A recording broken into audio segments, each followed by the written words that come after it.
Hello and welcome to Dr. Brainwaves. I am Dr. Susan Raschal and this is Dr. Rena Azar. And today we're going to talk about a problem that many women face and may not know the triggers for it, the cause for it, or whether or not there's treatment. We're going to talk about urinary incontinence, also known as bladder leakage. From a personal standpoint, after going through chemotherapy and birthing babies, including a set of twins, I found myself in this situation. And I'm here to tell you, ladies, that this is something that you do not, most of the time, it's not something you have to live with. And so one of the key things that you want to do is recognize that there is an issue and then carve out the time to get it addressed. And some of the solutions are actually going to be a lot more simple than you anticipate. Although surgery is certainly one of the treatments, it may not be the only treatment. So I would certainly suggest that you get it looked at and also identify what some of your options are, because it really can make a difference in your life and you may be able to get back to doing some things that you have not done because of this condition. So I'm going to have Dr. Azar do an overview of urinary incontinence or bladder leakage. So urinary incontinence is simply the bladder's not doing its job. The bladder's job is holding urine. It is a storage organ. That's its primary job. So I'd like to break it down for people that there are two systems that have to work for the bladder to do its job well. One system is the anatomy. The anatomy has to be correct. The bladder has to be in a proper position and in a proper relationship to the organs around it to actually hold urine appropriately and empty urine appropriately. The other system that has to work is the neurologic system. To simplify things, I remind people that we have the brain, which is our control center, our primary neurologic control center, and then the end organ is the bladder for storage. We are not a Wi-Fi system. We are a cable system, and our cable is our spinal cord. So any interruption in the transmission of neurologic signals between the brain and the bladder is going to interfere with the function of the bladder.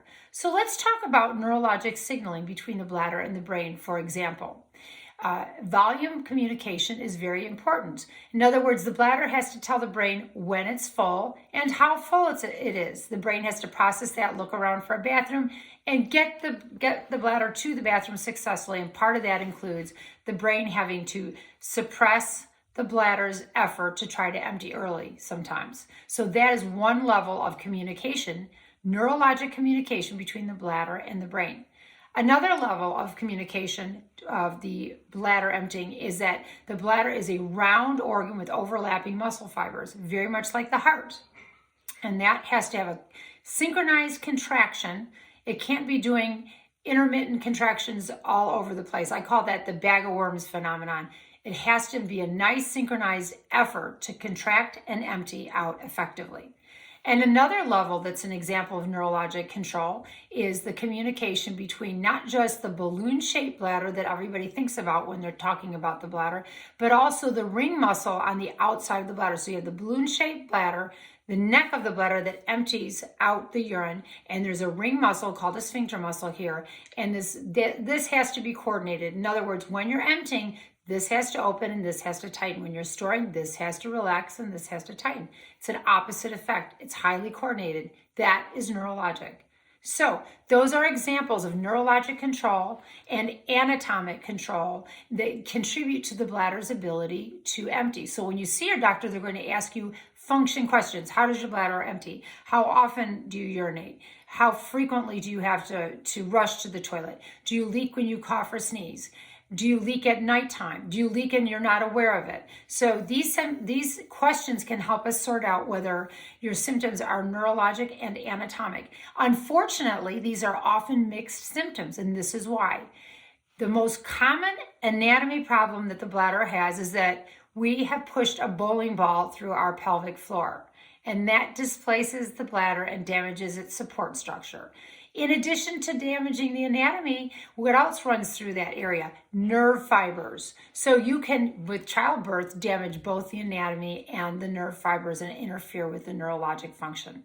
In addition, problems with the brain like stroke, problems with the spinal cord like a previous surgery or trauma to the spinal cord, these things can all contribute to neurologic dysfunction of the bladder. So it's really important that your doctor takes a close history and does a very scrutinizing physical exam to figure out what the contributing factors are for your urinary leakage.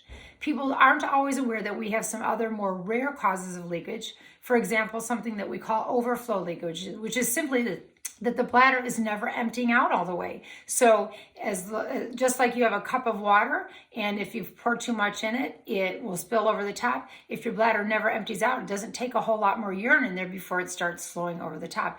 So people can get leakage of urine because of that. People can get leakage of urine also because they're just producing large amounts of urine. The bladder can't keep up with it. And this can happen when people are on water pills. This can happen at nighttime because oftentimes people, especially as they get older, produce a lot more fluid from the kidneys at nighttime when they're lying down.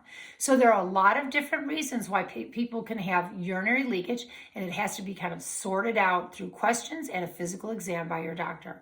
But as Dr. Raschal said, we have lots of solutions and remedies, so bring it to your doctor and get it checked out.